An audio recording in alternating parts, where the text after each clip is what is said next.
हे सामूहिक आमरण उपोषण असणार आणि राज्यात आता कुठेही आमरण उपोषण होणार नाही, साखळी पण नाही, कोणतंच उपोषण आंदोलन राज्यात होणार नाही.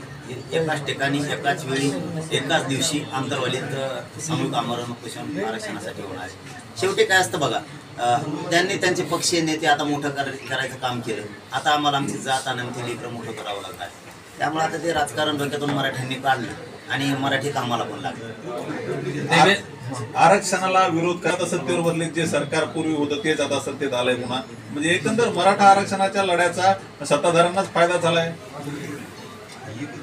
हे बघा, मी काय समाजाला सांगितलं, लोकसभेला पण आणि विधानसभेला पण, तुम्हाला ज्याला पाडा त्याला पाडा, ज्याला निवडून आणायचं त्याला. मी माझ्या भूमिकेपासून बदललो नाही म्हणून माझा समाज माझ्या पाठीशी आणि माझा समाजही कधी बदलला नाही. तोही माझ्या पाठीशी ठामी, मी त्यांच्या पाठीशी. पहिले ती तेच होते, आता तेच. आम्हाला काय फरक पडणार आहे कोणी आलं तरी. मी तर याच्या अगोदरच 8-15 दिवसापूर्वी सांगितलं तर कोणी आलं तरी मला लढावं लागणार आहे, माझ्या समाजाला संघर्ष करावा लागणार आहे. आम्ही सज्जन येऊ दे ना कोणी बी.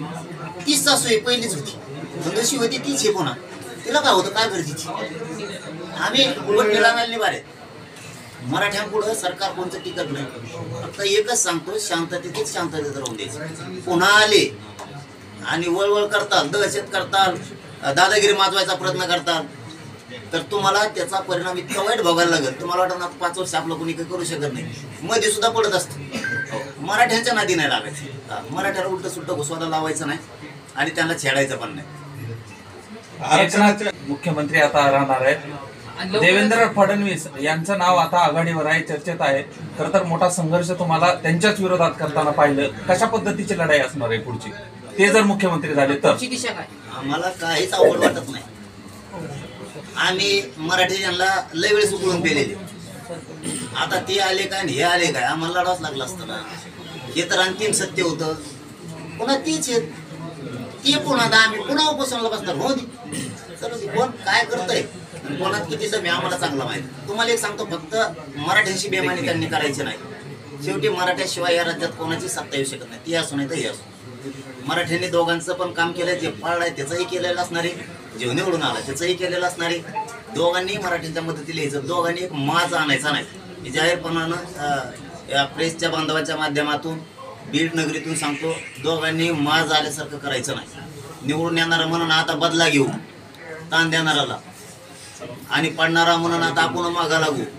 तुम्ही मराठ्यांच्या नादी लागायचं बंद करायचं. बदला घेऊन बघून फेकून काही बघत नाही कुणी. जर का कोणत्या एखाद्या मतदारसंघात बघायचा प्रयत्न केला ना, पुऱ्या राज्यातले मराठी आणि तो आहे तिथं, हे ध्यानात ठेव, मराठ्यावर माझ्या अजिबात कुणी दडपण आणायचं नाही. लोकशाहीप्रमाणे त्यांनी काम केलंय, तुम्हीही काम केलंय. दोघांनाही मदत झाली. दोघांनी आता मराठ्यांच्या मदतीला मागण्याला उभं राहायचं. दोघांनी पण पारडेल्यान म्हणायचं नाही आता मी पडून घेतलं कवडलो. ते का मूर्ख नाही, तुला काम करणार आहे मराठ्यांच्या लोक. तू घरात दळून बसशील. पडणारा म्हणून आता 5 वर्षांनी गरज लागेल मला. ते निवडून आल्याला बी म्हणून मला आता 5 वर्षांनी गरज लागणार आहे. आता मला काही गरज नाही. गचुऱ्या धरून घराच्या बाहेर आणतील मराठी. तुला मागण्यासाठी पळावं लागणार आहे. आता तुला त्यांच्या मदतीला पळावं लागणार आहे. आणि मराठ्यांना सांगतो, आपण मैदानातच नव्हतो. आपण मैदानात होते असं टायमात झटका जाय केल्या. हे आता शेंबडे सुंबडे पळते थोडेफार. कोणी म्हणतंय आमचा पॅटर्न, कोणी म्हणतंय आमका याच्यामुळं आलं त्याचा. तो हा पॅटर्न कुणाचा प्रचार केला, तो ह्या पॅटर्नने आलंय कोण निवडून, कोणाचा पाण आलो की तू.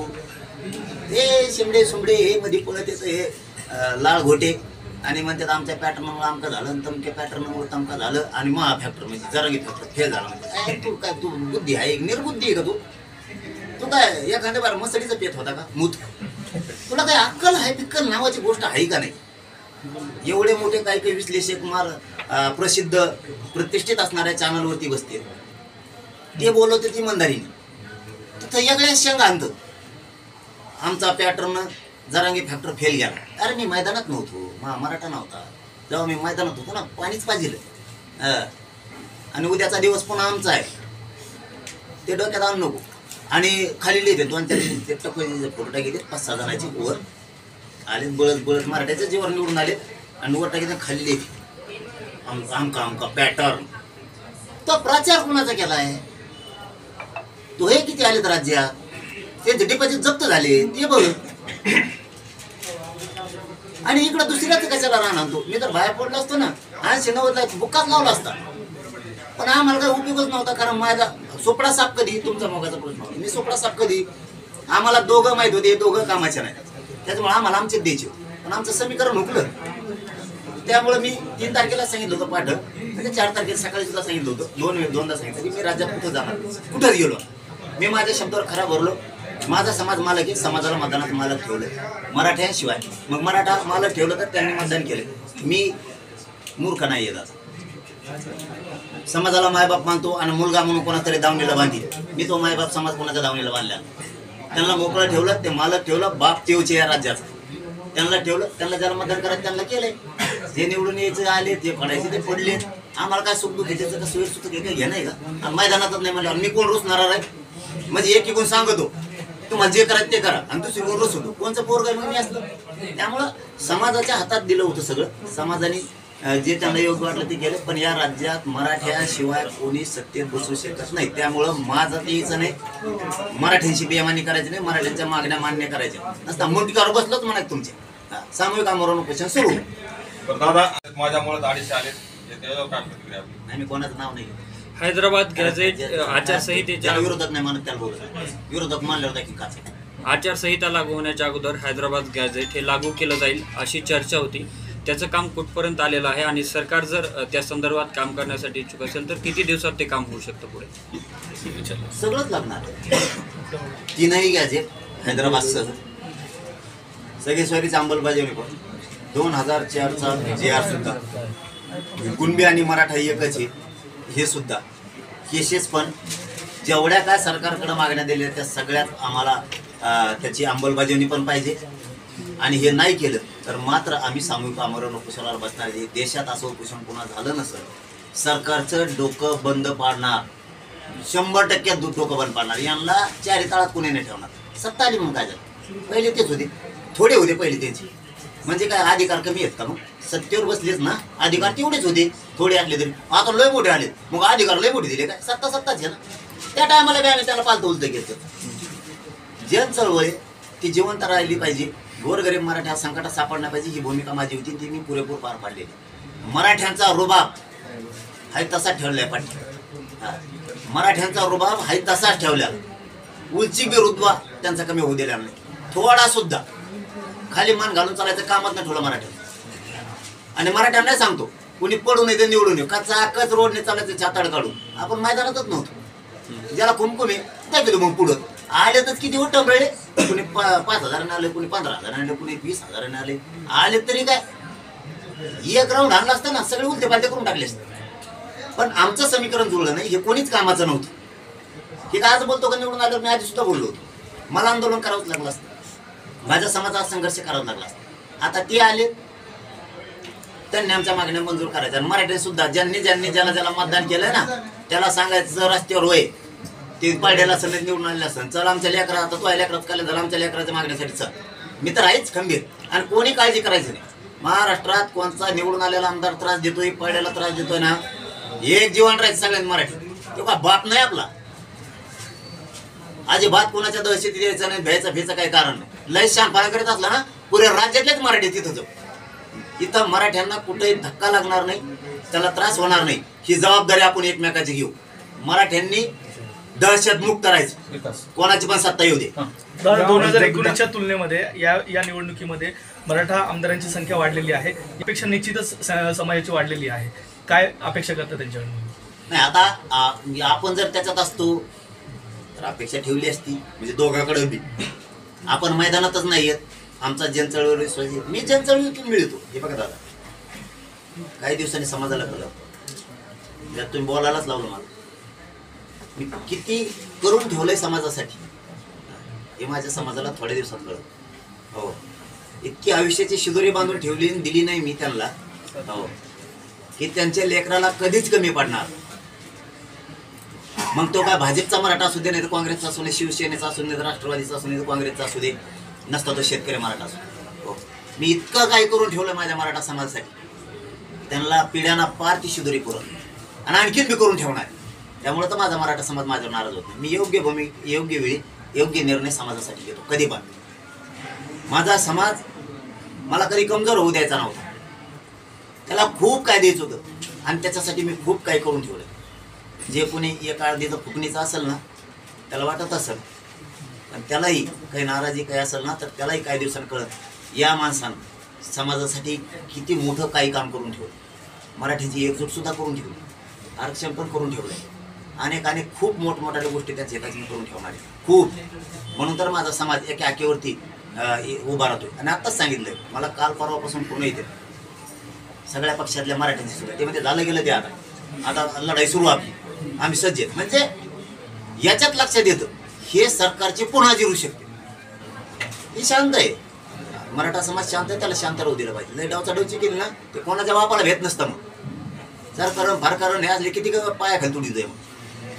म्हणजे पहिलीच भूमिका जर सरकारची राहिली तर आरक्षणासंदर्भात आधी तो राहू द्या, तर राहिल्यावर कळलं, राहू द्या तर कळू द्या ना आम्हाला तसं कोण येतोय, काय येतोय, कसला येतोय. एकदा आम्ही सगळे बघितले कोण कसे आहेत, काय आहेत, आधीच माहीत झाली. हा थोडी खंदूशी आहे सासू, थोडी तिला पाहिलं म्हणून खड्या करायची सवय आहे, काड्या टोची की इकडून तिकडं तिला ठेप्याला आणतो आम्ही. हे सगळे मराठी त्याला ठेप्याला आणतात बरोबर. दादा, एक शेवट- मध्ये संधी मला जरांगे पाटलांचा आशीर्वाद होता, ह्याच्यावर आपण काय बोलतो? नाही मी काय सांगितलं, मी मैदानात त्याचा त्याचा मोठेपणा असतो, परंतु मी मैदानात नव्हतो, माझा समाज मैदानात नव्हता. त्यामुळं कोणी निवडून आला म्हणून तिथं छाती पडायची आणि कोणी पडला आणि तिथं मागं घ्यायचं असा धंदा मी करत नाही. ओपन असतं आपलं कार्यक्रम, कारण सगळं खुल्लम खुल्ला. उगं त्या अंधारात येगळं, पोटात येगळं, वाटात येगळं. मी सभा घेतली की तो पडलाच पाहिजे, आपला असा दणका असतो. मला लहानपणापासून मला पैसा आलेला नाही, आपला दणका वेगळा आहे. आपण मुघमुड्या टाकीत नाही. मी गटकाळायला लागलो मी समाज बी गटकळीत नसतो. काहीतरी काय म्हणून त्याला ती एक भाप असती, एक मस्ती असती. त्यावेळेचं काय असतं त्याला काय म्हणून आपण गुरमी असती. एक त्या निवडणुकीच्या काळात काही धुंदीत असतो माणूस, काही सुचतच नाही. ते धुंदच वेगळी असते, मी धुंदीत नाही जात. ते तात्पुरते धुंद दिसती. आता लोक दिसले की मग धुंदी जातो, समाजाला विचारित नाही, मित्राला विचारित नाही, जवळच्याला विचारित नाही, लांबच्याला विचारत नाही. धुंद बेकार असते. मी धुंदीत कधीच जगत नाही. धुंदीत माझ्या समाजाचा वाटोळा झाला असतं. समाजाचा गोतवाळा जमलाय म्हणून कुठंतरी एका जातीवर लोक उभा करायचे, पाडायचं आणि समाज संकटात उभा करायचं, हे मी कधीच होऊ देत नाही आणि कधी जीवनात होऊ नाही देणार. मी खूप काही पिढ्याना पारच्या शिदोऱ्या समाजाच्या लेकराला उडणार नाही एवढा करून ठेवणार आहे. त्यांचं फक्त माझ्या शरीराने साथ द्यावं आणि माझ्या समाजाने मला आशीर्वाद द्यावा. बस मी फक्त मधी जाऊ नये, शरीर मला साथ देत नाही. माझी काहीच अपेक्षा नाही देवाकडे. मी समाजाला असं आयुष्याचं पिढ्यांना पारचं पुरण एवढी शिदोरी मोठी करून ठेवणार. त्यांना असं वाटेल की ह्या माणसानं आपल्याला खूप काही करून ठेवलं. माझ्या गोर गरीब काम करणाऱ्या शेतकऱ्यांना, कष्टकऱ्यांना, कंपन्यात नोकरी असणाऱ्यांना, पोलीसमध्ये असणाऱ्यांना, महसूलमध्ये असणारे डॉक्टर, वकील, हे माझे गोरगरीब शेतकरी मराठे, यांना असं वाटलं पाहिजे की या लेकरानं खूप काही करून ठेवलं आपल्यासाठी. फक्त माझ्या शरीरानं मला साथ दिली पाहिजे. माझ्या देवाकडे एवढीच विनंती, कारण मी फक्त अर्धवट जाऊ. दादा, शेवटचा प्रश्न आहे. देवेंद्र फडणवीस आज सध्या सुरू आहेत, ते होतीलही, परंतु या दरम्यान जरांगे पाटलांची मुख्य भूमिका आणि मराठा समाजाची मुख्य भूमिका नेमकी काय असणार आहे? हे सरकार स्थापन झालं तर आता निवडणूक झाली गेली, विषय सांगू ते मराठ्यांनी पटापट डोक्यातून काढून टाकायचं. कोण पाळला काय निवडून आला काय, सुतक पाळल्यासारखं वागायचं नाही. आपल्याला काय सुतक आहे, कोणी पडला काय निवडून. आता त्यांचा विषय संपला. तुम्ही त्यांना मोठं केलं, कोणी आमदार झाला, कोणी मंत्री होईल, कोणी काय व्हायचं तर होईल, ज्याला त्याला मिळालं. आता तुमचं काय, तुमच्या लेकराचं काय, तुमच्या जातीच्या अस्तित्वाचं काय, तुमच्या लेकराच्या भविष्याचं काय. आता आरक्षणाचं बघायचं. सगळ्या मराठ्यांना पत्रकारांच्या माध्यमातून जाहीरपणे सांगतो, तुम्हाला हात जोडतो, आता तुमच्या लेकराचं बघा. आता लढाई स्वतःच्या लेकरासाठी, कारण त्याला उद्या ऍडमिशन घ्यायचंय, त्याला नोकर भरत्या निघणार आहेत, तिथं प्रमाणपत्र पाहिजे, त्याला आरक्षणाची गरज आहे. त्याला कोणत्याही क्षेत्रात जायचंय, त्याला इंजिनियर व्हायचंय, त्याला डॉक्टर व्हायचंय, त्याला MD व्हायचंय, MBBS व्हायचंय, BHMS व्हायचंय, त्याला मोठमोठ्या क्षेत्रात जायचंय, त्याला कलेक्टर व्हायचंय, त्याला तहसीलदार व्हायचंय, त्याला आरोग्य अधिकारी व्हायचंय, त्याला पोलीस भरतीमध्ये जायचंय, त्याला PSI व्हायचंय, त्याला IPS IAS दर्जाचा अधिकारी व्हायचंय, त्याला इंजिनियर व्हायचंय, त्याला अनेक क्षेत्रात जायचंय, त्याला परदेशात शिकायला जायचंय. त्यासाठी तुमच्या लेकराला आरक्षण पाहिजे. यांना दिलं आता तुम्ही. आता डोक्यातून खूळ काढा, पागलपणा करू नका. कोणता नेता फेता मंत्री काय झाला, आमदार काय झाला, गुलालात नाचू नका. तो नाचून देईल, येणार नाही मदतीला. तुमचं लेकरू तुमच्या मदतीला येईल. त्याच्यामुळे आता लेकराला आरक्षण लागणार आहे, उद्या भरत्या निघणार आहे. त्या आरक्षणासाठी तुटून पडा. पक्षातले ज्याला ज्याला मतदान केलंय त्याला त्यालाही सांगा, आमचा मुद्द्याला भांडती दवर मागणीला तुला मतदान केलंय. मग तो भाजपचा असेल, नाही तर काँग्रेसचा असेल, नाही तर महाविकास आघाडीचा युतीचा असेल. मराठ्यांनी आता एकजूट होऊन सामूहिक आमरण उपोषणासाठी अंतरवालीतल्या तयारीला गावागावातल्या मराठ्यांनी लागा. घराघरातले मराठी तिकडे आहे, कामं उरकून घ्या. सरकार स्थापन झालं की मी तारीख डिक्लेअर करणार. त्यामुळे सगळ्यांनी अंतरवालीकडे यायचं, कामं उरकून घ्यायचं. अर्ध्या लोकांनी आपण शेतकरी आहेत, शेतात राहायचं, अर्ध्या लोकांनी अंतरवाली. काय होत नाही, 10-15 दिवस काम बुडाले. सगळे कामावर उपोषणाला बसू. पण हे उपोषण किती दिवस चालणार आहे आता? जवळ देत नाहीत तवर, आम्ही जवळ मरत नाहीत तवर. ठाम आहेत. कमवून नाही ठाम, कोणत्या दिवशी ठाम देईन आंदोलन अंतरवेळीच राहणार. अंतरवालीत.